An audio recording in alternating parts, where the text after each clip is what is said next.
আল্লাহ পাকের মহান রব্বুল আলামিনের দরবারে আবার শুকরিয়া জ্ঞাপন করছি, যিনি আমাকে এবং আপনাদেরকে এই হালাকার মতো একটু গুরুত্বপূর্ণ এই জমায়েতের শরীক হওয়ার তৌফিক দান করেছেন। সবাই আমরা বলি আলহামদুলিল্লাহ। লাখো কোটি দুরুদ ও সালাম পেশ করছি মানবতার বন্ধু হযরত মুহাম্মদ সাল্লাল্লাহু আলাইহি ওয়াসাল্লামের পাক রওজা সোনার মদিনায়, যার মাধ্যমে আমরা এই দিন আমাদের যে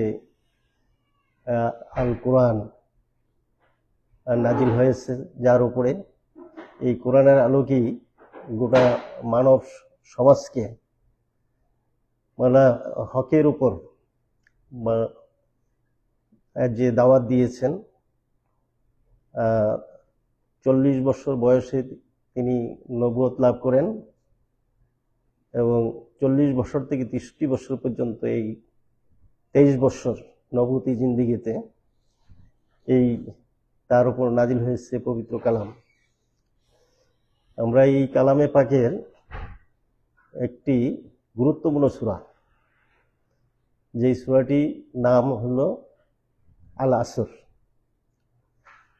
আসর এটা খুবই ছোট একটি সূরা, এবং ছোট হলে কি হবে, এটা গুরুত্ব অপরিসীম।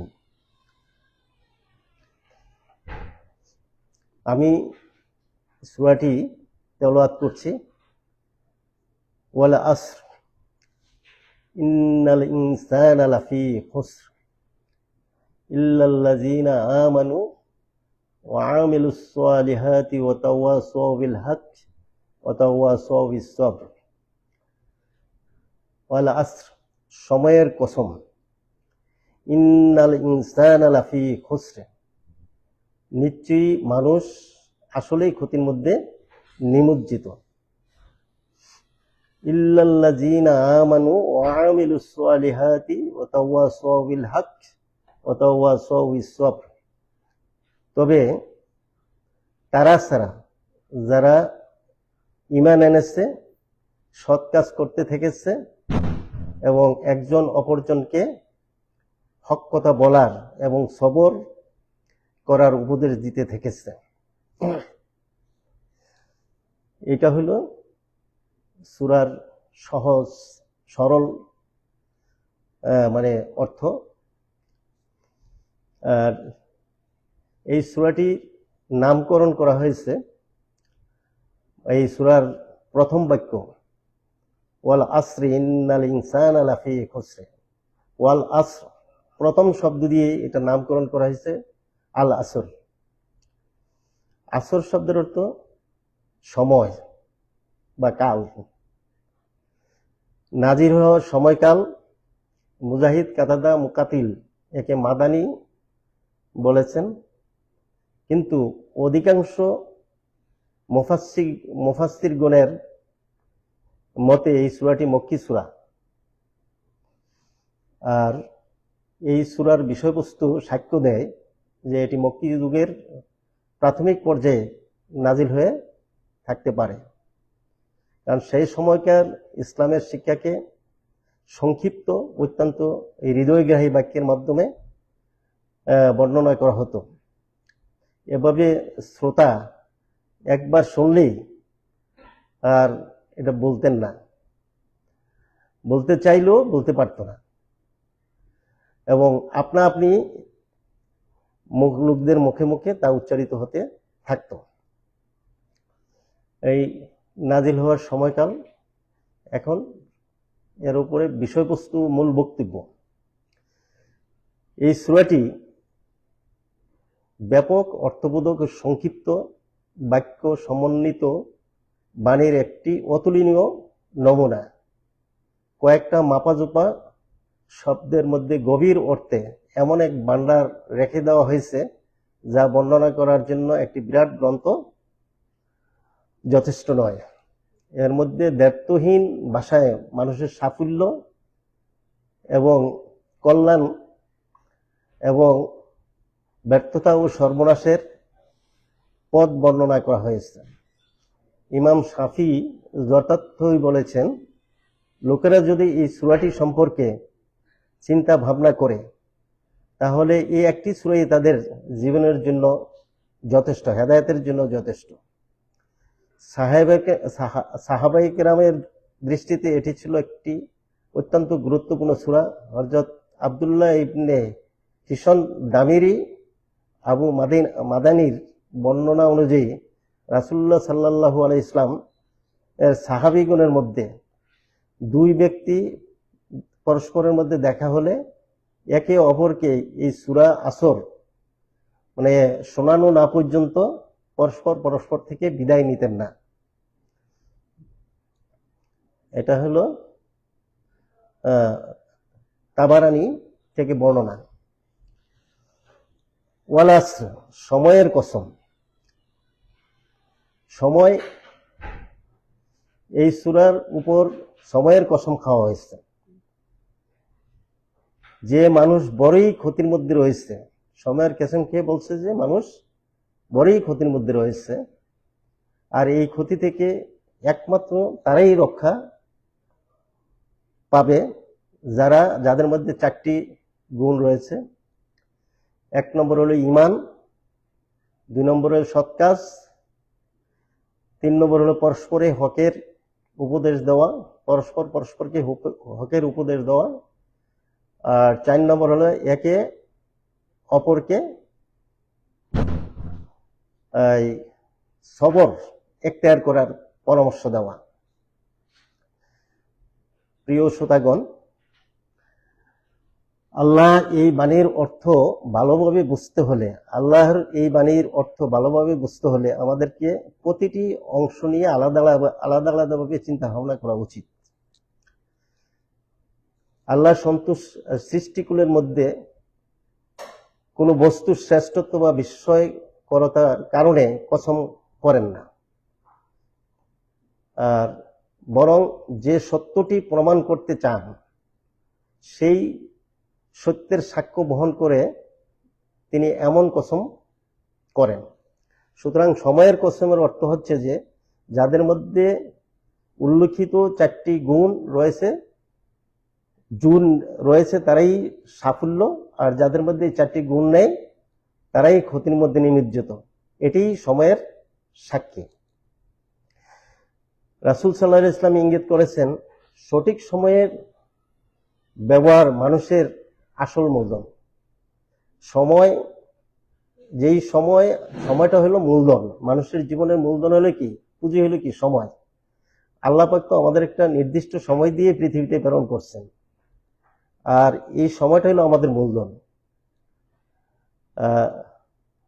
দুনিয়া দুইটি নিয়ামতের অনেক মানুষ প্রতারিত, একটা হলো স্বাস্থ্য আর একটা হলো অবসরের।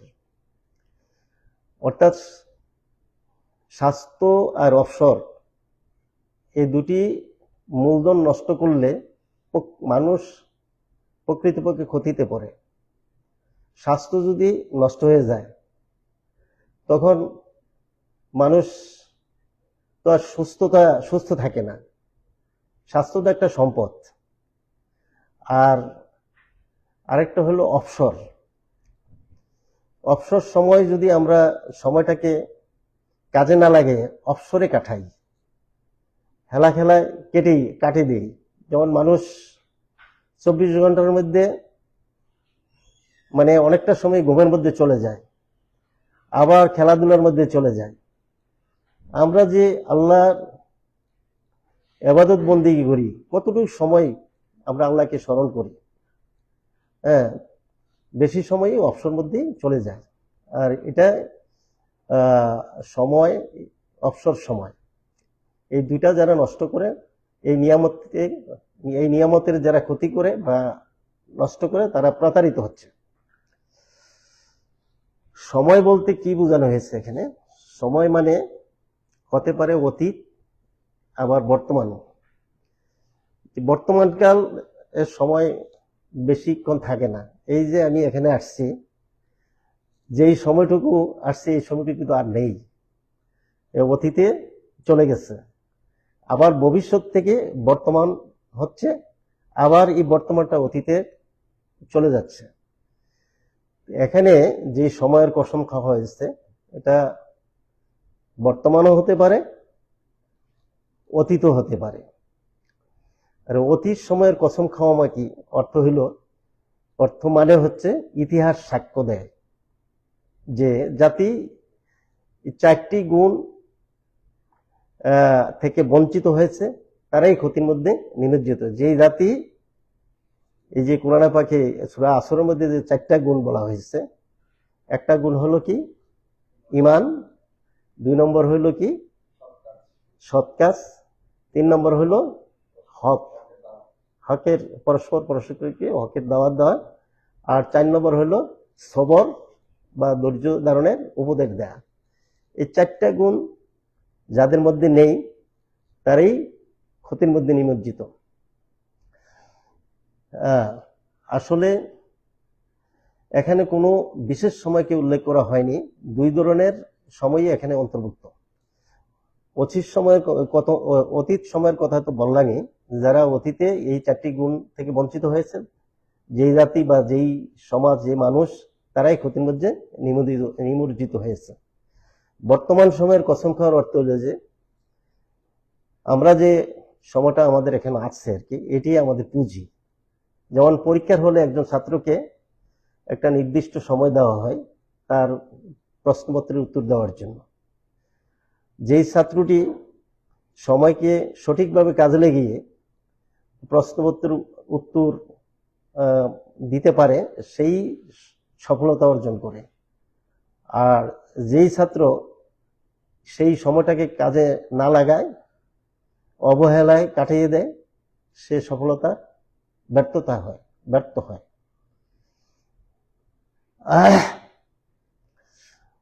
এখানে যে আমাদের যে বর্তমান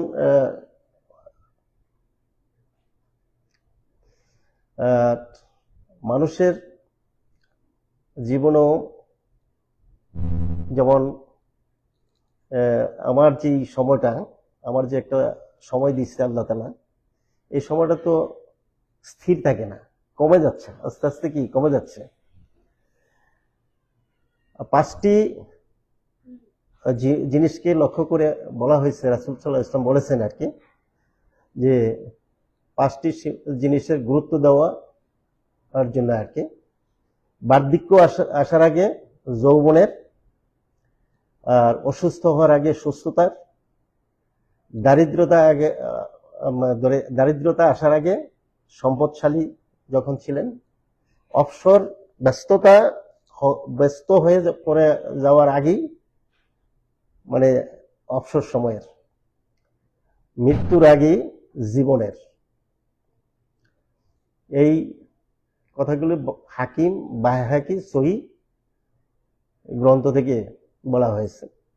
রাসূলুল্লাহ সাল্লাল্লাহু আলাইহি ওয়াসাল্লাম এই হাদিসটি সময়কে কাজে লাগানোর বার্তাও স্পষ্ট করে দেয়, যে আমরা যেই সময়টা আমরা পাই, যেমন যৌবনকাল এমন একটা সময়, যেই সময়ে আমাদের শক্তি থাকে, সাহস থাকে, আমরা অনেক কিছু করতে পারি। হ্যাঁ, বার্ধক্য আসলে কিন্তু এই যৌবনের শক্তি থাকে না। আর রাসূলুল্লাহ সাল্লাল্লাহু আলাইহি ওয়াসাল্লাম যৌবনকালের অত্যন্ত গুরুত্ব দিতে বলেছেন যে আল্লাহ পাক বলেছেন যে যারা এই যৌবনকালে আল্লাহর ইবাদত বন্দেগী করবে, তাদের ইবাদত বন্দেগী আল্লাহ তাআলা কবুল করবেন। আর যারা রাসূল সাল্লাল্লাহু আলাইহি ওয়াসাল্লাম যুবকদেরকে বেশি ভালোবাসতেন, কারণ যুবকরাই সমাজ পরিবর্তন করতে পারে, তাদের শক্তি থাকে, চিন্তা চেতনা থাকে। যেমন আমি তো বৃদ্ধ, আমার ইচ্ছা করলে আপনাদের মতো আমার কাজ করা আমি পারবো না। আপনারা যারা এখানে আসছেন সবাই তো আল্লাহর রহমতে যুবক। তো আল্লাহ তাআলার যে এই যে যৌবন এর যে মূল্য, এই যে এখন যে যৌবনকাল, এটার মূল্য দিতে হবে। প্রত্যেককে মূল্য দিলেই এখানে হয়তো বার্ধক্য আসার আগে যে বিষয়টা এখানে ইয়া হবে আর কি। অসুস্থতা একটা মানে সুস্থ একটা মানুষের সম্পদ। স্বাস্থ্য যদি ভালো থাকে, সুস্থ যদি থাকেন, এটা আল্লাহর একটা নেয়ামত। আর অসুস্থ হয়ে পড়লে মানুষ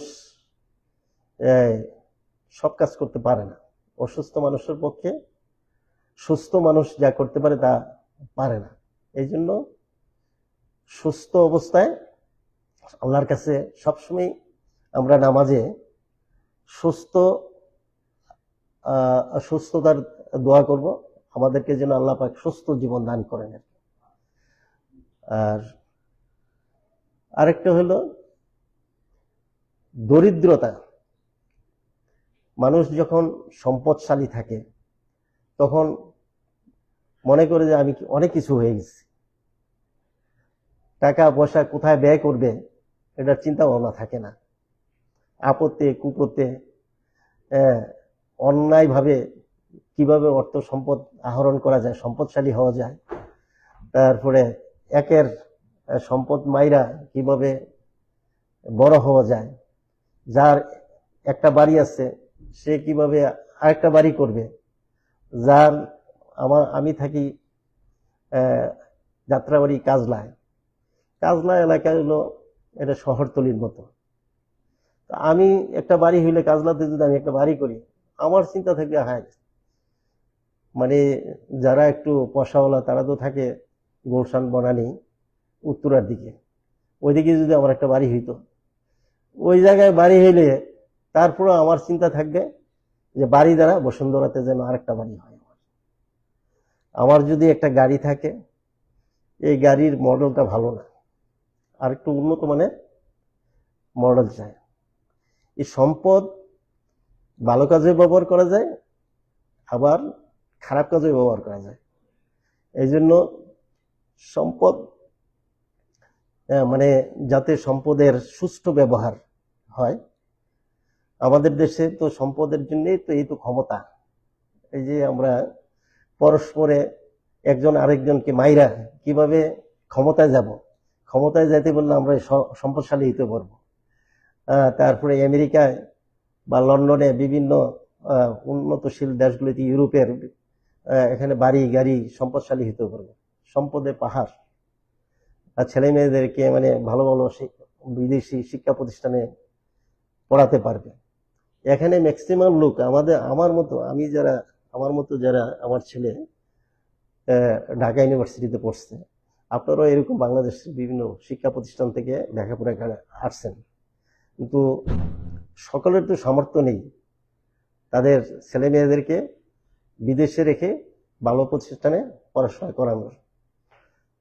এখন যারা ক্ষমতায় থাকে তাদের তো এই চিন্তা নাই, তাদের ছেলেমেয়েরা তো ভালো ভালো প্রতিষ্ঠানে বাহিরে পড়াশোনা করে।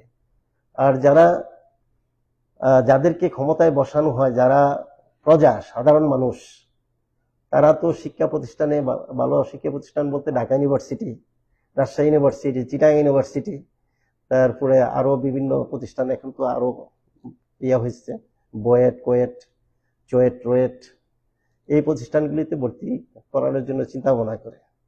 এখন ওই শিক্ষা প্রতিষ্ঠানগুলিতে আবার দলীয় প্রভাব থাকে। তার সমর্থিত ছাত্র প্যানেল, যাতে তারা আবার করে কি, যারা নতুন ছাত্র ভর্তি হয় তাদের উপর নির্যাতন করে। এইভাবে কিন্তু আমাদের শিক্ষা প্রতিষ্ঠানগুলিকে ধ্বংস করে দিচ্ছে। শিক্ষার আর সেখানে ইয়া থাকে না, পরিবেশ থাকে না। তো যারা এই যে কথাগুলি বলছে, যে এখানে গুরুত্ব দেওয়া হয়েছে চারটা জিনিসের কথা, যে 1 নম্বর হলো ঈমান, 2 নম্বর হইলো সৎ কাজ, 3 নম্বর হইলো এই যেটা হক, 4 নম্বর হইলো সবর এখতিয়ার করা। তো আপনি যদি কিছু ক্ষণের জন্য নিজের ঘড়ির দিকে বা সেকেন্ডের দিকে কাটার দিকে তাকান, তখন দেখা যাবে সেকেন্ডের কাটাটা অতি দ্রুত চলে যাচ্ছে, সময় কিন্তু আমার ইয়ার থেকে চলে যাচ্ছে। তারপরে প্রতিটা সেকেন্ডের মূল্য আছে। 1 সেকেন্ডে আরো 1,86,000 মাইল অতিক্রম করতে পারে। এর চেয়েও আল্লাহর দুনিয়ায় আমরা হয়তো জানি না, এর চেয়ে দ্রুত গতিসম্পন্ন জিনিসও থাকতে পারে। কিন্তু আমরা যেটা দেখি, এই দ্রুত গতি এটাই আমাদের মনে করিয়ে দেয় যে প্রতিটি মুহূর্তে আমাদের মূলধন হারাচ্ছি আমরা। আমাদের যে মূলধন, যে আমাদের আয়ুষ্কাল, এটা কিন্তু প্রতিটা মুহূর্তে আমাদের কাছে চলে যাচ্ছে। ইমাম রাজি রহমতুল্লাহ আলাইহি এই প্রসঙ্গে এক মনীষীর কথা বলেছেন। তিনি বলেন যে আমি সূরা আসরের অর্থ বুঝেছি এক বরফওয়ালার কাছ থেকে। তিনি বাজারে হাঁকাচ্ছিলেন, কে আছো, আমার পুঁজি গলে যাচ্ছে, কে আছো, আমাকে রক্ষা করো, আমার পুঁজি গলে যাচ্ছে। তো তিনি ওই ব্যক্তির এই কথা শুনে তখন তিনি বললেন যে এটি হচ্ছে সূরা আসরের প্রকৃত অর্থ। তো যেভাবে তার পুঁজি গলে যাচ্ছে, বরফ, বরফ মানে কি, তার একটা মূলধন, বরফটা তো বিক্রি না করতে হলে তার পুঁজিও শেষ। এরকম মানুষের যে আয়ু প্রতি মুহূর্তে কিন্তু বরফের মতোই গলে যাচ্ছে। তো এই বরফওয়ালার কাছ থেকে মানে সূরা আসরের সে ব্যাখ্যা বুঝতে পারছে। আর যদি একে ভুল কাজে বিনষ্ট করে, মানুষের জীবনকালও বরফের মতো গলে যাচ্ছে। যদি একে ভুল কাজে নষ্ট করি তাহলে নিচে ক্ষতি হবে, আর সঠিক কাজে যদি ব্যবহার করি লাভবান হওয়া যাবে। আমরা যদি এই সময়টাকে আমরা যদি আল্লাহর নির্দিষ্ট পথে আমরা যদি চালাই, বা যারা ছাত্র আছে, যারা আছে, তারা যদি তাদের সঠিক কাজটি তারা করে, তাহলে তারা লাভবান হবে। ক্ষতি থেকে মুক্তির উপায়, এতক্ষণ তো ক্ষতির বিশ্লেষণ করলাম। সময়ের কসম খেয়ে যে ঘোষণা দেওয়া হলো, যে তার অর্থ এই যে দ্রুত গতিশীল এই সময় সাক্ষ্য দিচ্ছে, যদি মানুষ এই 4 গুণ ঈমান, সৎকাজ, হক এবং সবর ছাড়া অন্য কিছুতে জীবন ব্যয় করে, তবে তা নিছক ক্ষতি ছাড়া আর কিছুই নয়। কিন্তু যারা এই 4 গুণ অর্জন করেছে তারা প্রকৃতপক্ষে লাভবান মানুষ। এখানে ইন্নাল ইনসানা বলা হয়েছে। ইনসান বলতে মানুষকে বোঝানো হয়েছে। মানুষ শব্দটি এক বচনে এসেছে, এখানে মানুষকে বলা হয়েছে। এখানে এই সূরাটা তো শুধু একজন মানুষের জন্য আসে নাই। মানুষ বলতে এখানে আল্লাহ পাক গোটা মানব সমাজকে বোঝানো হয়েছে। মানুষ শব্দটি দিয়ে জাতি হিসাবে ব্যবহার করা হয়েছে, মানব জাতি।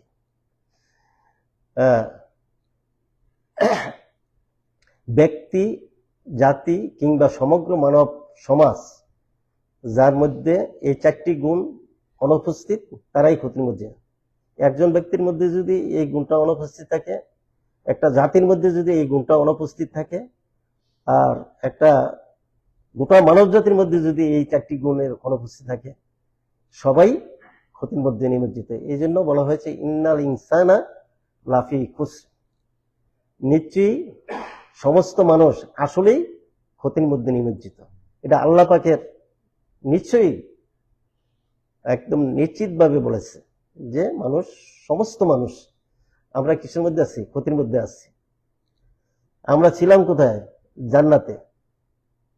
আমাদেরকে আল্লাহ পাক নিক্ষেপ করে দিয়েছে, আদি পিতাকে নিক্ষেপ করে দিয়েছে, আদি মাতাকে নিক্ষেপ করেছে দুনিয়ায়। দুনিয়াটা যারা সঠিক ইমানদারদের জন্য কি, দুনিয়াটা একটা জাহান্নাম। আর যারা দুনিয়া ইমানের ধারের কাছে নেই, আল্লাহ এবং আল্লাহ রাসূলকে বিশ্বাস করে না, তারা দুনিয়াটাকে তারা প্রাধান্য দেয় বেশি। বুঝলেন? আর এখানে বলা হয়েছে সমস্ত মানব সমাজ এই 4টা গুণ যদি না থাকে তাহলে ক্ষতির মধ্যে নিমজ্জিত থাকবে। এটা যেমন ঠিক আমরা বলি একটা মানুষ যদি বিষ খায়, বিষের প্রতিক্রিয়া যা হবে, গোটা জাতি যদি বিষ খায় বা সমাজ বিষ খায়, এই সবার জন্য বিষের প্রতিক্রিয়া কি একই ধরনের। ধ্বংসলীলা তো বিষের ধ্বংসলীলা কি কাউকে ছাড়বে না।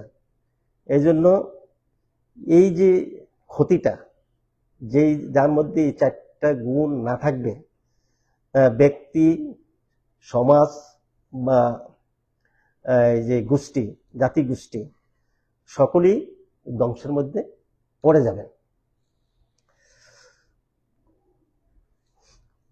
আরবিতে ক্ষতি শব্দের অর্থ হইল কি? লোকসান। লোকসানটা তো লাভ, ক্ষতি মানে লাভের বিপরীতে তো ক্ষতি। ব্যবসায় যেমন কখনো আংশিক লোকসান হয়, কখনো পুরা মূলধন ডুবে যায়।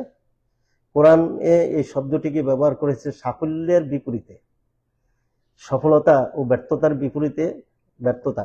সাফল্যের বিপরীতে কি? ব্যর্থতা বা ক্ষতির। এইটা এখানে কোরআন মজিদে সাফল্যের বিপরীতে। কোরআনের সাফল্য মানে কেবল দুনিয়ার সম্পদ নয়, দুনিয়া থেকে আখিরাত পর্যন্ত, দুনিয়া এবং আখিরাত পর্যন্ত এই সাফল্য। আর ক্ষতি মানে শুধু খালি দুনিয়ার ক্ষতি নয়, এই ক্ষতিটা দুনিয়াতেও আছে এবং আখিরাতেও আছে। যারা এই 4টা গুণের অধিকারী হবেন তারা দুনিয়াতে সফলতা অর্জন করবেন এবং আখিরাতেও সফলতা অর্জন করবেন। আর যারা এই 4টা গুণ মানে অধিকারী না হবেন তারা দুনিয়ায়ও ব্যর্থ হবে, আখিরাতেও ব্যর্থ হবে। তাই আল্লাহ ঘোষণা দেন নিশ্চয়ই মানুষ বড়ই ক্ষতিতে। তখন এর মানে হলো দুনিয়াতেও ক্ষতি, আখিরাতেও ক্ষতি। আর মুক্তি পাবে কেবল তারাই যাদের মধ্যে এই 4টি গুণ মিলিত রয়েছে। প্রথম যে 4টি গুণের মধ্যে যে প্রথম গুণটা হলো ঈমান। ঈমান শব্দের যে অর্থ, এটা ঈমান হলো বিশ্বাস। আমানতু বিল্লাহি, আল্লাহর উপর বিশ্বাস, ও মালাইকাতি, ফেরেশতাগণের উপর বিশ্বাস, ও মালাইকাতি ও কুতুবিহি ও রাসূলিহি, তারপরে ওয়াল কাদরি খায়রুম মিনাল্লাহি বাসাল মাউত। যেমন আল্লাহর উপর বিশ্বাস, কিতাব সমূহের উপর বিশ্বাস, রাসূলগণের উপর বিশ্বাস, তারপরে আখিরাতের উপর বিশ্বাস মানে পরকাল দিবসের উপর বিশ্বাস। আবার মানুষকে যেমন এই দুনিয়ায় জীবনেই তো শেষ জীবন নয়, আবার তাদেরকে উঠানো হবে, সেখানে মানুষের হিসাব নিকাশ নেওয়া হবে। এই হিসাব নিকাশের ভিত্তিতে যারা সৎকর্ম করছে পৃথিবীতে তাদেরকে পুরস্কার দেওয়া হবে, যারা সৎকর্ম করে নাই, যারা সৎকর্ম করতে ব্যর্থ হয়েছে, ক্ষতিগ্রস্ত হয়েছে, তাদেরকেও মানে জাহান্নামে পাঠাবেন। জান্নাত এবং জাহান্নাম দুটা জিনিস রয়েছে। ভালো কাজের বিপরীতে জান্নাত, মন্দ কাজের বিপরীতে হলো জাহান্নাম। আর ইমানের যে বিশ্লেষণ আর কি, ইমান হইল মুখে অন্তরে বিশ্বাস, মুখে স্বীকৃতি এবং কাজের দ্বারা প্রমাণ করে দিতে হবে, যে বাস্তবায়ন করা আর কি, যে আল্লাহকে বিশ্বাস করতে হবে, এই যে কথাগুলি বললাম এগুলির উপর বিশ্বাস স্থাপন করতে হবে এবং সেই অনুযায়ী আমাদেরকে কাজ করতে হবে। আল্লাহ আমাদের রব, তিনি আমাদের সব। তার কাছে রব মানে কি? রব অর্থ হইল তিনি সৃষ্টিকর্তা, রিজিকদাতা, বিধানদাতা, হুকুমদাতা, সর্ব ক্ষমতার মালিক হলো একমাত্র আল্লাহ, তাই না? আর বিপদে বললে আমরা কি আল্লাহকে ডাকবো? অভাবগ্রস্ত হইলে আল্লাহর কাছেই চাইবো। দুনিয়ার মানুষের কাছে চাই লাভ নেই, আমরা আল্লাহর কাছেই চাইতে হবে, ধন্যবাদ দিতে হবে। তো ইমানের 3টা স্তর আছে। একটা হলো যদি কোনো খারাপ কাজ কেউ দেখে, একটা সমাজের মধ্যে এটা খারাপ কাজ চলতেছে, যেমন এখানে হাউজি হয়, গ্রাম দেশে তো হাউজি, তারপরে ওই যে কি বলা হয় এটাকে, বিভিন্ন ধরনের এই যে গান বাজনা বা জুয়ার আড্ডা, তারপরে আবার যে একটা ওই ইয়া পালা যে ইয়া হয় আর কি, মানে এটা যে হ্যাঁ যেই আসরগুলি হয় আর কি, এগুলি দেখলে যখন কেউ বাধা দিতে যায়, যা বলল মানে যদি তার কারো শক্তি থাকে, দলবল নিয়ে এটাকে বাধা দিয়ে উৎখাত করে দেবে। এটা হলো প্রথম স্তরের ইমান। এটা খারাপ কাজ দেখলে সে হাত দিয়ে সেটা বারণ করবে, আর যদি হাত দিয়ে বারণ করতে গেলে দেখা যাবে তার ক্ষতি হবে, তখন মুখ দিয়ে বলবে, ভাই তোমরা যে কাজটা করতেছো এটা কিন্তু খারাপ কাজ করতেছো, এটা করা ভালো না, এতে গোটা সমাজ নষ্ট হবে, তোমরা এই কাজটা করতেছো, নিজেরাও ক্ষতিগ্রস্ত হচ্ছ, আবার অন্যকে ক্ষতিগ্রস্ত করছো।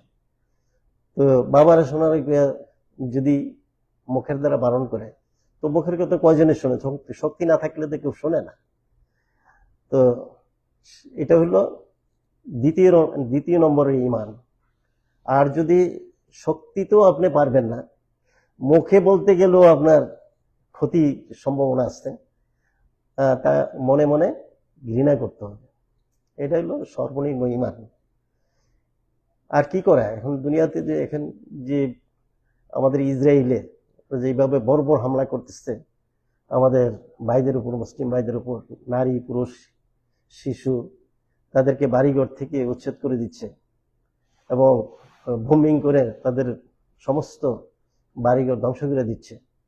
এবং তারা বলতেছে যে এইটা এখানে ইয়ারা থাকতে পারবে না। তো এখন আমরা তো কিছুই করতে পারি না।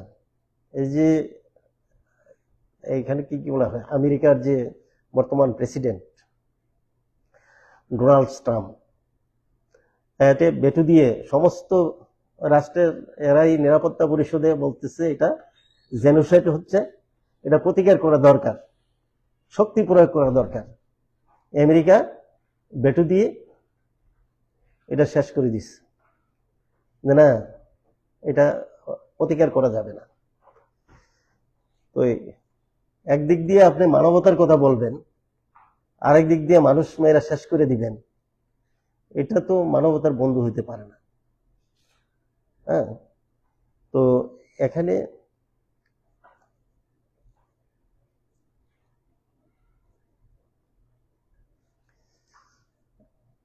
এটাই হলো, যদি আমাদের শক্তি থাকতো তাহলে তো আমরা প্রতিহত করতে পারতাম। যেমন ইরানের শক্তি ছিল, ইরানের উপর যখন বোম ফালাইছে তখন তারা আবার পাল্টা আক্রমণ করছে। এখন গোটা আরব বিশ্ব যদি এক হয়ে ইসরায়েলের বিরুদ্ধে কথা বলতো, তাহলে হয়তো আমাদের এই মানব জাতি রক্ষা পেত।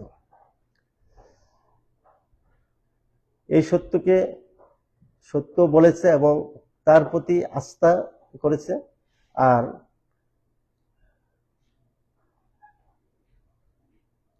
এখানে ইমানকে প্রকৃতপক্ষে ইমান বলে গণ্য করা, নির্মুক্ত আয়াতের এই যে ইমানের ইয়া বলা হয়েছে এখানে,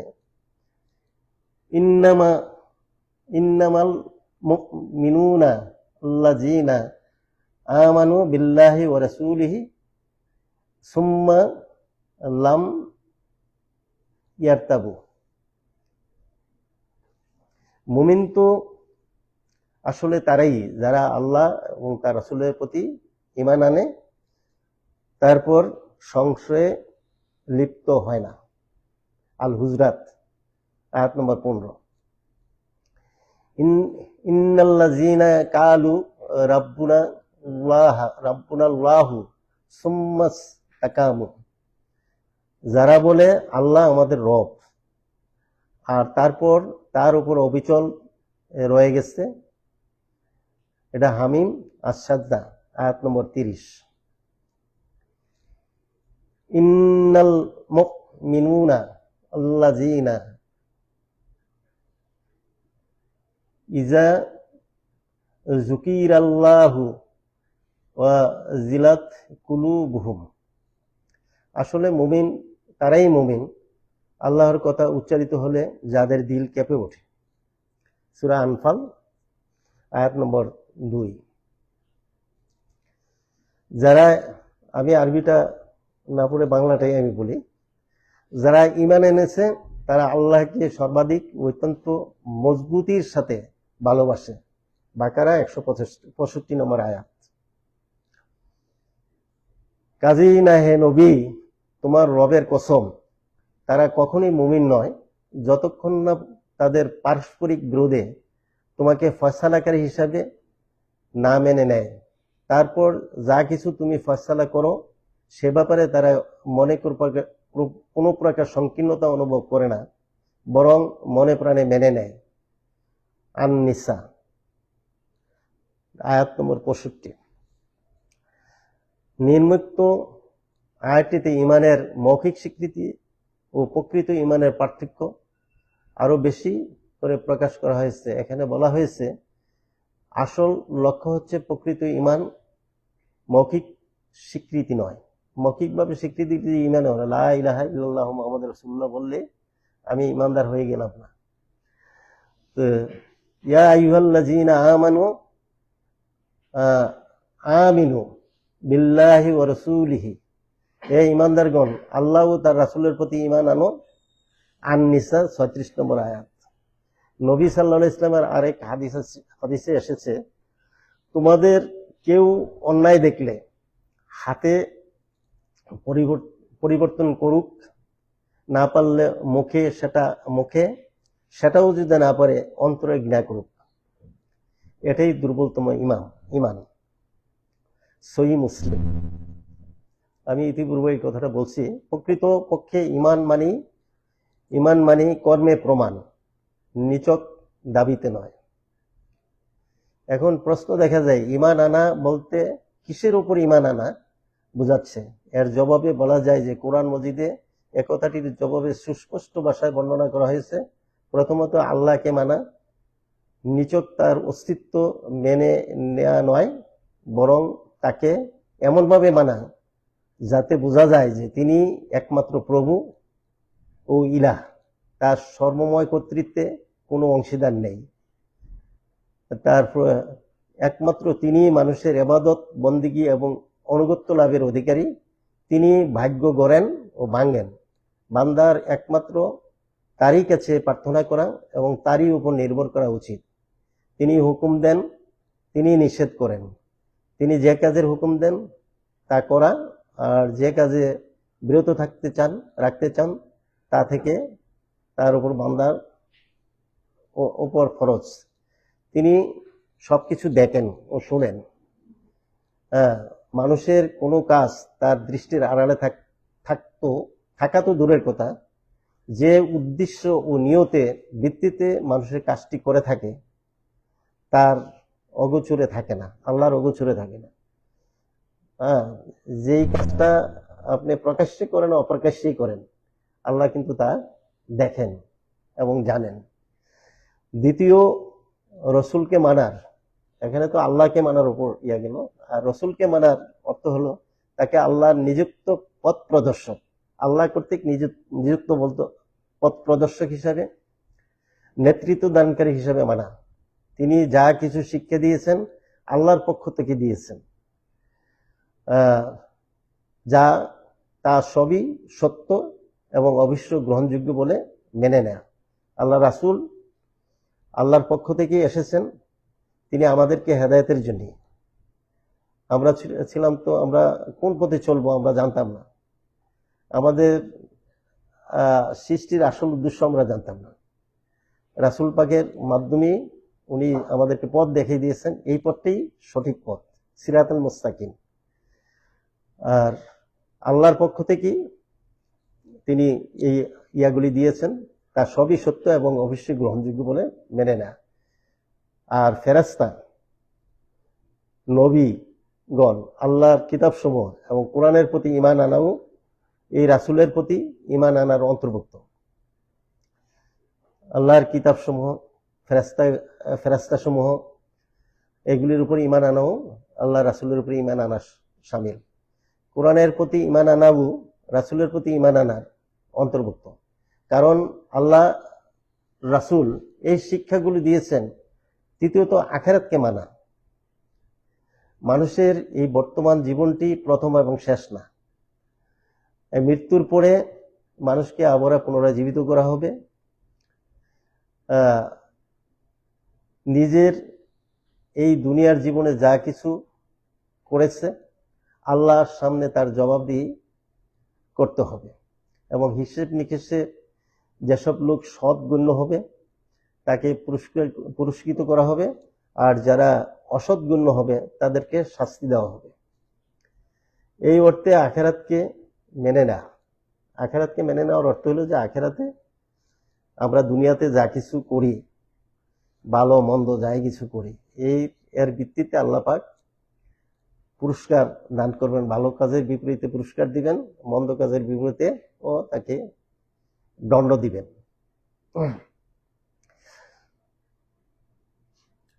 মানুষের ঈমান, নৈতিক চরিত্র এবং জীবনের সমগ্র কর্মকাণ্ডগুলি একটি মজবুত বুনিয়াদ সরবরাহ করে। ঈমানটা মানুষের নৈতিক চরিত্র এবং জীবনের সমগ্র কর্মকাণ্ডের জন্য একটি মজবুত বুনিয়াদ। এর উপর একটি পাক পবিত্র জীবনের ইমারত গড়ে উঠতে পারে। নয়তো যেখানে আদতে ঈমানের অস্তিত্ব নেই সেখানে মানুষের জীবন যতই সৌন্দর্য বিভূষিত হোক না কেন তার অবস্থা একটি নোঙরবিহীন জাহাজের মতো। এই জাহাজটি ঢেউয়ের তালে তালে একদিক থেকে আরেক দিকে ভাসতে থাকবে, তার কোনো কিনারা পাবে না, স্থির থাকতে পারবে না, দাঁড়িয়ে থাকতে পারে না।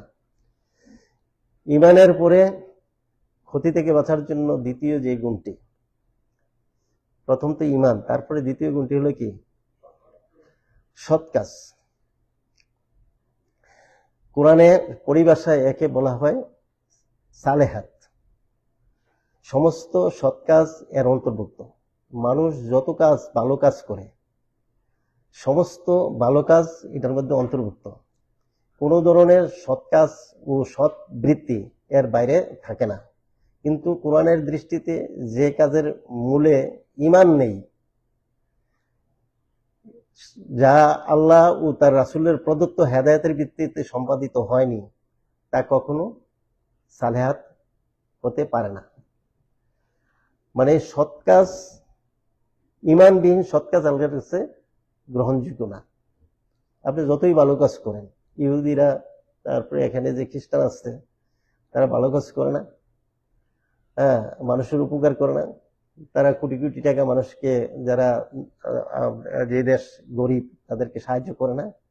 কিন্তু এই যে তারা কাজ করতেছে তাদের তো আল্লাহর উপর ঈমান নাই। আল্লাহর উপর ঈমান থাকলেও রাসূলের প্রতি ঈমান নাই, কোরআনের প্রতি ঈমান নাই, আখিরাতের প্রতি ঈমান নাই, ভালো মন্দ পুরস্কারের যে বিধান আছে এগুলির উপরে ঈমান নাই।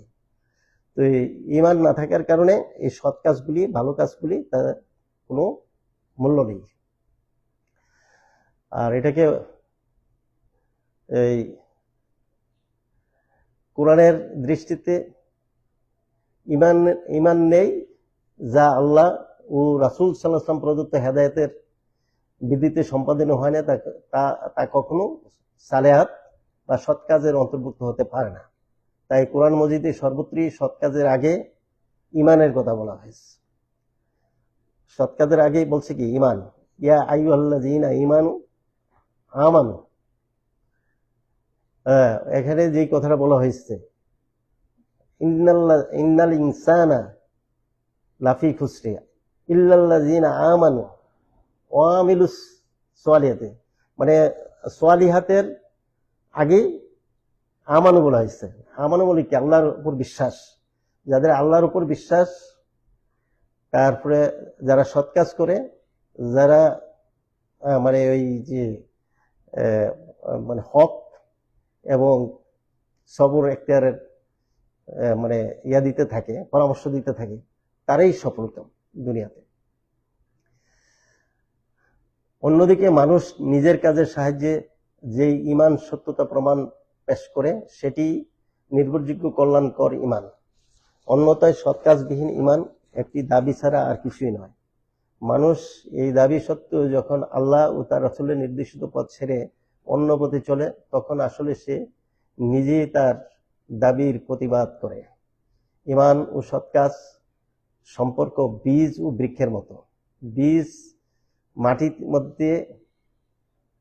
মাটির মধ্যে না থাকা পর্যন্ত বৃক্ষ জন্মাতে পারে না, কিন্তু যদি বীজ মাটির মধ্যে থাকে এবং বৃক্ষ না জন্মায়, তাহলে এর অর্থ দাঁড়ায় যে মাটির বুকে বীজের সমাধি হয়েছে। এজন্য কোরআন মজিদে যতগুলো সুসংবাদ দেওয়া হয়েছে তা এমন সব লোকদেরকে দেওয়া হয়েছে যারা ঈমান আনে, সৎ কাজ করে। এই সূরায়ও এই কথাটি বলা হয়েছে। এখানে বলা হয়েছে মানুষকে ধ্বংসের হাত থেকে বাঁচাবার জন্য দ্বিতীয় যে গুণটি অপরিহার্য সেটি হলো ঈমান আনার পর সৎ কাজ। অন্য কথায় সৎ কাজ ছাড়া নিছক ঈমান মানুষকে ক্ষতির হাত থেকে রক্ষা করতে পারে না। উপরোক্ত গুণগুলো তো ব্যক্তিগত পর্যায়ে প্রত্যেক ব্যক্তির মধ্যে থাকতে হবে। এরপর সূরাটি আরো দুইটি বাড়তি গুণের কথা বলা হয়েছে ক্ষতি থেকে বাঁচার জন্য। এই দুটি গুণ থাকা জরুরি। এই গুণ দুটি হচ্ছে, যারা ঈমান আনে, সৎ কাজ করে, তাদের পরস্পরকে হক কথা বলার ও হক কাজ করার এবং ধৈর্যের পথ অবলম্বন করার উপদেশ দিতে হবে। এর অর্থ হচ্ছে যে প্রথমত ঈমানদার সৎকর্মশীলদের পৃথক পৃথক ব্যক্তি হিসেবে অবস্থান না করা উচিত, বরং তাদের সম্মিলিত একটি মুমিন এবং সৎ সমাজ দেহ গড়ে উঠতে হবে। দ্বিতীয়ত এই সমাজ যাতে বিকৃত না হয়ে যায় সে দায়িত্ব সমাজের প্রত্যেক ব্যক্তিকে উপলব্ধি করতে হবে।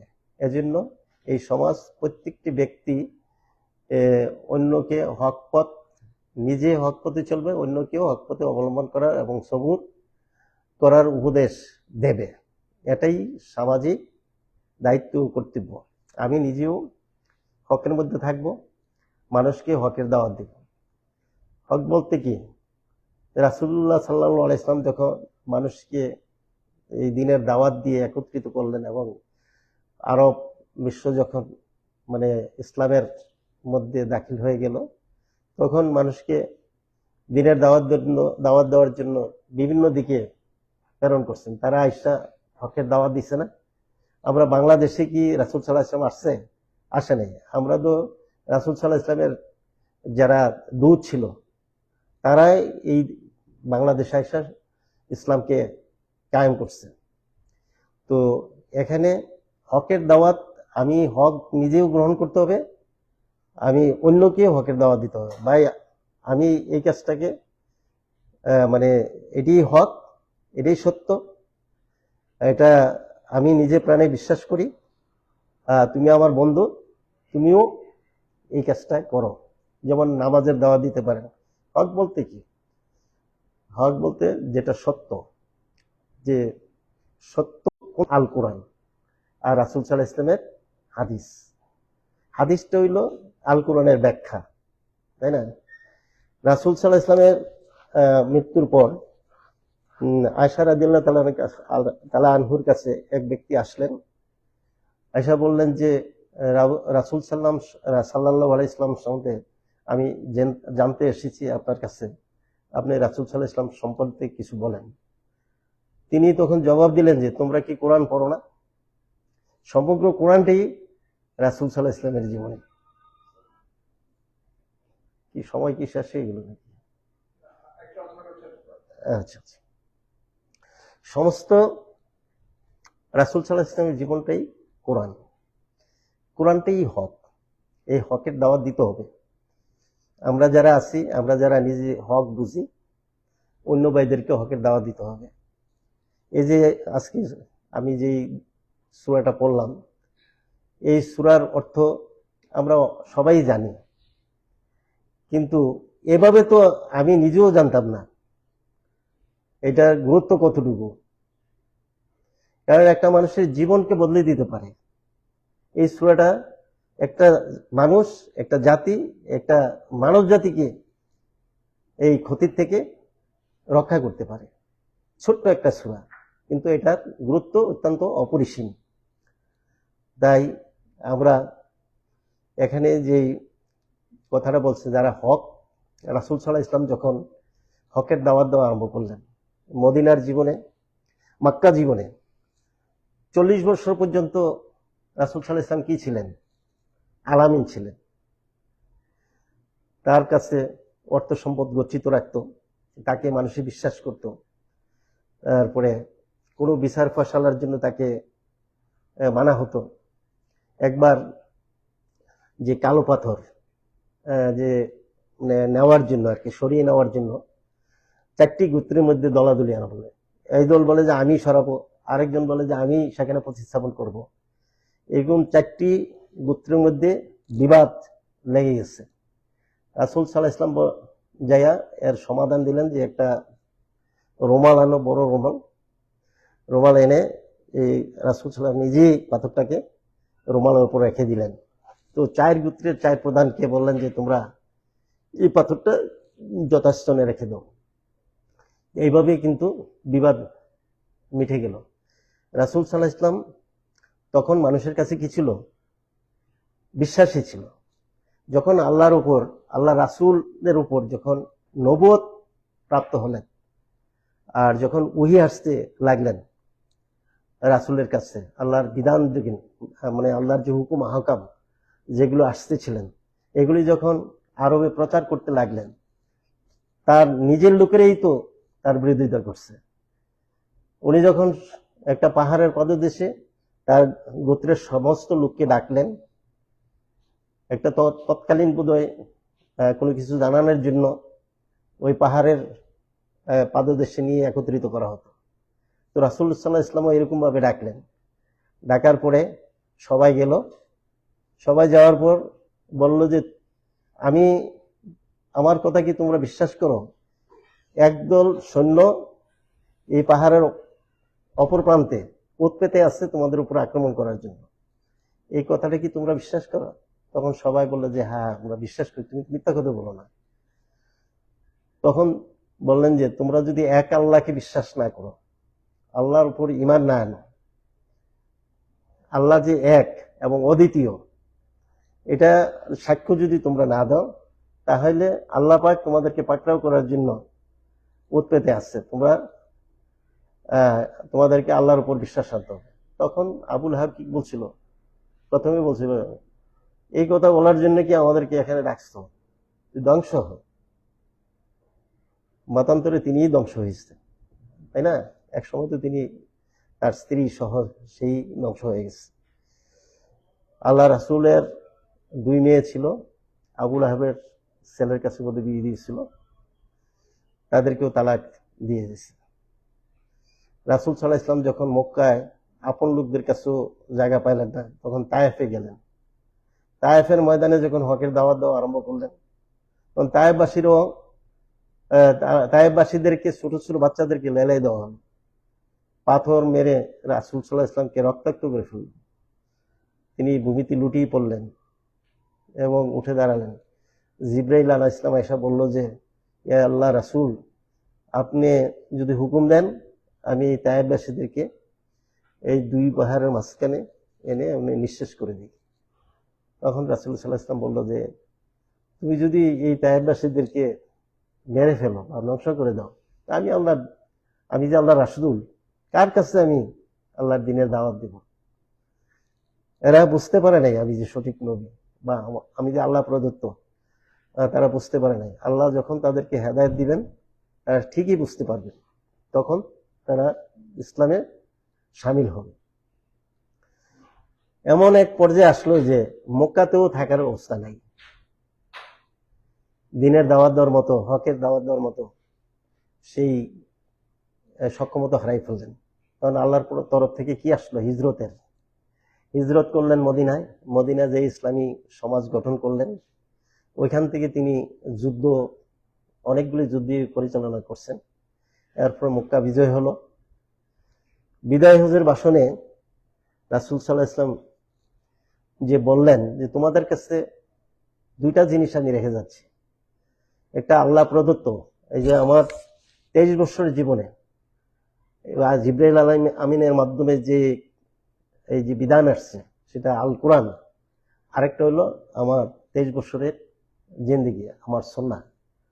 এই দুইটাকে যারা আঁকড়ে ধরবে, পৃথিবীর কোনো শক্তি তাদেরকে কিছুই করতে পারবে না। আর এটা থেকে যারা বিচ্যুত হয়ে যাবে, এই যে আল্লাহর কোরআন এবং রাসূলুল্লাহ ইসলামের সুন্নাহ থেকে যারা দূরে সরে যাবে, তারাই ক্ষতির মধ্যে পড়ে যাবে। এবং তিনি উপমা দিয়েছেন যে একদল ভেড়া যদি কে আক্রমণ করে, তাহলে একপাল ভেড়ার মধ্যে নেকড়ে আক্রমণ করে কোনো নেকড়েকে ধরতে পারবে না। পাল থেকে যখন বিচ্যুত হয়ে যায়, একা হয়ে যায়, তখন নেকড়ে দিয়ে তাকে আক্রমণ করে। তো মানুষ, মুসলমানরা যদি এক থাকে আর ঐক্যবদ্ধ থাকে, সীসা ডালা প্রাচীরের মতো, কোনো গোষ্ঠী, কোনো শক্তি মুসলমানদেরকে নিঃশেষ করতে পারবে না। তো এখানে রাসূল সাল্লাল্লাহু আলাইহি ওয়াসাল্লাম যে এরপরে তো আর উনি আর বেশি দিন বেঁচে ছিলেন না আর কি। এবং আবু বকর তো কেঁদেই ফেললেন যে আর মানে উনি যখন হাত তুলে দোয়া করলেন, এই জনতা সাক্ষী, আমার উপর যে হেদায়াত নাজিল হয়েছে, আমি সঠিকভাবে মানুষের কাছে পৌঁছে দিতে পেরেছি, এই জনতা সাক্ষী দিচ্ছে। আল্লাহ, আমি আমার দায়িত্ব পালন করছি, সঠিকভাবে পালন করছি। তখন আবু বকর কেঁদে দিলেন। তো আবু বকর কাঁদতেছে, একজন এসে জিজ্ঞাসা করলেন, তুমি কাঁদতেছো কেন? তুমি কি বুঝতে পারতেছো না আল্লাহর নবী তো বিদায় নিচ্ছেন, আর দুনিয়াতে বেশি দিন থাকবেন। এরপরে আর বেশি দিন পৃথিবীতে বেঁচে ছিলেন না। তিনি ওফাতের সময়, যখন মৃত্যু তার ধার প্রান্তে, তিনি নামাজে সালাত আদায় জামাত পড়াতে পারেন নাই। তিনি আবু বকরকে বললেন, তুমি নামাজ পড়াও। আয়েশা রাদিয়াল্লাহু আনহাকে বললেন, আমাকে দাঁড় করাও। কাঁধে ভর দিয়ে নামাজের দৃশ্য দেখলেন, দেখে বললেন যে সালাত সালাত সালাত, নামাজ নামাজ। মানুষের, মুসলমানদের মূল ভিত্তি হলো নামাজ। যারা নামাজ পড়ে না, তাদের ঈমান নাই। আর যারা নামাজ পড়ে, তাদের কে আল্লাহ পাক বলছে যে ইন্নাস সালাতা ইন্নাল্লাযিনা, যারা নামাজ কায়েম করে আর সৎ কাজ করে আর ঘোষণা দেয় যে আমি মুসলমানদের মধ্যে অন্তর্ভুক্ত, বুঝলেন না? আর আরেকটা হলো নিশ্চয়ই সালাত মানুষকে খারাপ কাজ থেকে বিরত রাখে, খারাপ কাজ, বেফাসা কাজ থেকে বিরত রাখে। আমরা যদি নামাজ পড়ি, নামাজ হইল এটা আল্লাহর সাথে দিদার করা, সাক্ষাৎ করা, হাজিরা দেওয়া, দন্না দেওয়া। আমরা 5 বার 5 ওয়াক্ত নামাজের মাধ্যমে আল্লাহর কাছে আমরা কিন্তু হাজিরা দিচ্ছি, বলতেছি আল্লাহু আকবার, আল্লাহু মহান, সাক্ষ্য দিচ্ছি না আমরা আল্লাহকে, আল্লাহ যে মহান। তারপরে আর যেই কথাটা আমরা সূরা ফাতিহা ছাড়া তো নামাজ হয় না। সূরা ফাতিহা তো আমরা বলি আলহামদুলিল্লাহ, এখানে এলে গুণগান, প্রথম হলো গুণগান, আল্লাহর সমস্ত প্রশংসা আল্লাহ। আলহামদুলিল্লাহি রাব্বিল আলামিন, যিনি বিশ্ব জগতের মালিক, মালিক ইয়াউমিদ্দিন, পরকাল দিবসের মালিক। ইয়াকা না'বুদু, আমরা তোমারই ইবাদত করি, তোমারই দাসত্ব করি, তোমারই গোলামি করি। ওয়া ইয়াকা নাস্তাইন, ইহদিনাস সিরাতাল মুস্তাকিম, এবং তোমারই কাছে সাহায্য চাই, আমাদেরকে সঠিক সর্বপথ দেখাও। গায়রিল মাগদুবি আলাইহিম ওয়ালাদ-দাল্লিন, তাদের পথ যাদের প্রতি তুমি রাজি খুশি ছিলে, যারা পুরস্কার প্রাপ্ত হয়েছে, তাদের পথে আমাদেরকে পরিচালিত করো। আর যাদের উপর তোমার গজব পড়েছে তাদের পথে নয়। এই যে প্রতি রাকাতেই আমরা কিন্তু এই সূরাটা পড়ি, আল্লাহর কাছে আমরা তৌফিক কামনা করি না? আল্লাহ তো আমাদেরকে সঠিক পথ দিবেন, আমাদেরকে হেদায়েত দিবেন। আমরা আল্লাহর কাছেই চাইব সব সময়। ভালো থাকলেও আল্লাহর কাছে আমরা চাইব, ধন্না দিব। আমরা যদি খারাপ অবস্থায় থাকি তারপরও আল্লাহর কাছে আমরা ধন্না দিব। আমাদের অভাব, অনটন, অভিযোগ সবকিছুই আল্লাহর কাছে আমাদেরকে ইয়ে করতে হবে। তো আমি এই সূরার যে ব্যাখ্যা আর বললাম যে এই যে মানে আপনার হকের দাওয়াত দিতে যায় কত জুলুম নির্যাতনের শিকার হইতে হয়েছে। আর আল্লাহর নবী রাসূলরা সমস্ত রাসূলের উপরেই কিন্তু বিরোধিতা আসছে। এমন কোন নবী রাসূল নাই যে যার উপর কোনো মানে তৎকালে যারা ক্ষমতাসীন ছিল তারা তার বিরোধিতা না করে, এমন কোন নবী ছিল না। একমাত্র মনে হয় যে ওই দাউদ আলাইহিস সালাম না যে সুলাইমান আলাইহিস সালাম, সুলাইমান আলাইহিস সালাম এর বিরোধিতা ছিল না, কারণ তার এই সাম্রাজ্য ছিল, তার বাপের নবী ছিল, এই উত্তরাধিকার সূত্রে উনি এই ক্ষমতা পাইছে। তো যার জন্য ওনার কোনো বিরোধী শক্তি ছিল না। তো এখন কিন্তু এই যে বিরোধী শক্তিগুলি তখন নবীদের যুগে ছিল, এখনো আছে। আপনি যখন সৎ কাজ করতে যাবেন, মানুষকে হকের উপদেশ দিতে যাবেন, তখনই কিন্তু আপনার উপর অপবাদ আসবে। সাদা কাগজে সাদা কাপড়ে কিন্তু দাগ লাগে বেশি। আপনি একটা অন্যায় করবেন, তখন বলবো যে হ্যাঁ নামাজও পড়ে খারাপ কাজও করে, বুঝলেন না, অপবাদ দিয়ে দিবেন। ছোট একটা ইয়ে হলে আর তিলকে তাল বানাবে, তাই না? এই জন্য আমরা সবসময় যা কিছু আসে এরকম ধরনের যত অপবাদ, নির্যাতন, জুলুম যা কিছু আসুক, হকের উপর প্রতিষ্ঠা, হক থেকে বিচ্যুত হওয়া যাবে না। এই জন্য পরস্পরকে ধৈর্য ধারণ করার জন্য পরামর্শ দিতে হবে।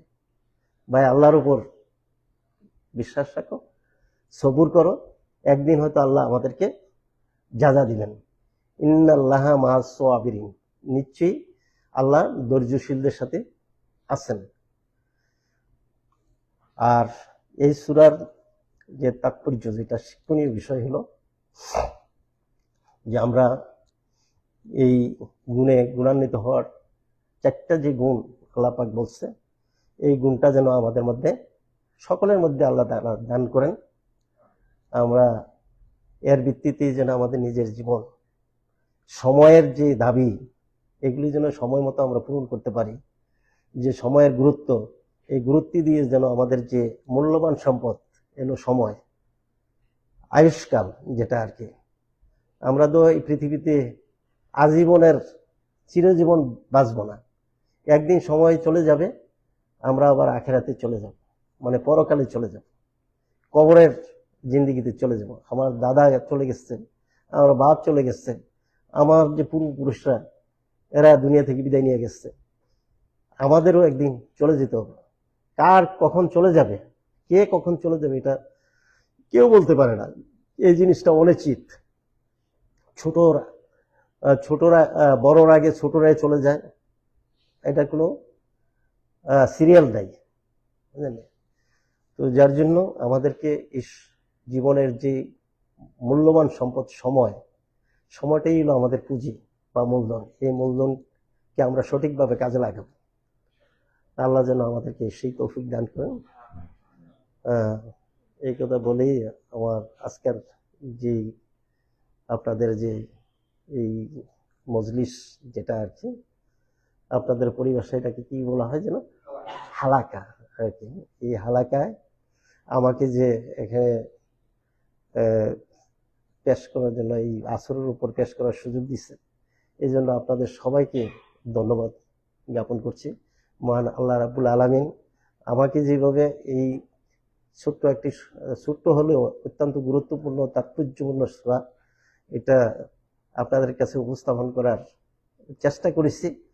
আমি তো বাংলাদেশ থেকে আসছি, আবার বাংলাদেশে চলে যাব। 4 তারিখে আমার ফ্লাইট। আপনাদের সবাই সাথে মোটামুটি আমাদের সম্পর্ক গড়ে উঠেছে। সবারই বাসায় দাওয়াত দিয়ে আমার খাওয়াইছেন, অনেকেই খাওয়াইছেন, ভালো মন্দ ইয়ে করছেন। আমার প্রতি আপনাদের সহানুভূতি ছিল। আমিও আপনাদের প্রতি আপনাদের জন্য দোয়া করি। আল্লাহ তাআলা যেন আপনারা যে উদ্দেশ্যেই দেশে আসছেন, এটা তো আপনাদের মাতৃভূমি না, এখানে আপনারা সম্মিলিতভাবে পরস্পরে মানে সুখে দুঃখে আপনজন হয়ে থাকবেন। আর এটাই হলো আল্লাহ রাসূলের আর কি।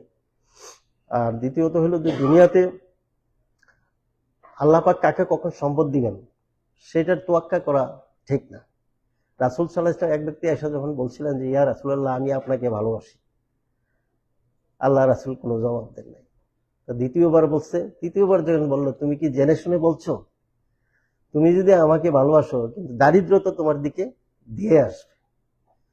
যারা আল্লাহ দ্বীনের পথে চলবে তারা ধনী হতে পারবে না, সম্পদশালী হতে পারবে না, অবৈধভাবে টাকা পয়সা উপার্জন করতে পারবে না, কিন্তু হক পথে হালাল উপার্জনের মাধ্যমে যেই অর্থটা পাবেন, এটা দ্বারা নিজে এবং নিজের সন্তান সন্ততি লালন পালনের যারা করবে তারাই মানে আসল প্রকৃত হবে আর কি, লাভবান হবে। কারণ মানে যেটা হালাল রিজিক যারা বক্ষণ করে তাদের ইবাদতে আল্লাহ তাআলা কবুল করবে। হারাম খেয়ে ইবাদত বন্দেগী করলে, হজ করলে, যাকাত দিলে, তারপরে মসজিদ করে দিলে, মানুষের উপর করলে, এটাতে কোনো কাজে আসবে না। হালাল পথে হালাল রুজি খেয়ে ইবাদত বন্দি করার তৌফিক আমাদেরকে সকলকে দান করুন। আল্লাহ। আর আমার জন্য দোয়া করবেন। আমি আগামী 2 তারিখে বোধহয় কেন্টাকি থেকে আমি রওনা দেব। 4 তারিখে 3 তারিখ রাত্রে আমার ফ্লাইট।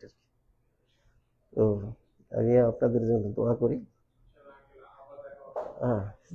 যদি আল্লাহ বাঁচাই রাখে। এটাই তো আপনাদের সাথে আমার শেষ দেখা হতে পারে। আবার যদি আল্লাহ বাঁচাই রাখে হয়তো দেখা হইতে পারে, আর নাও দেখা হইতে পারে। কারণ জি জি জি।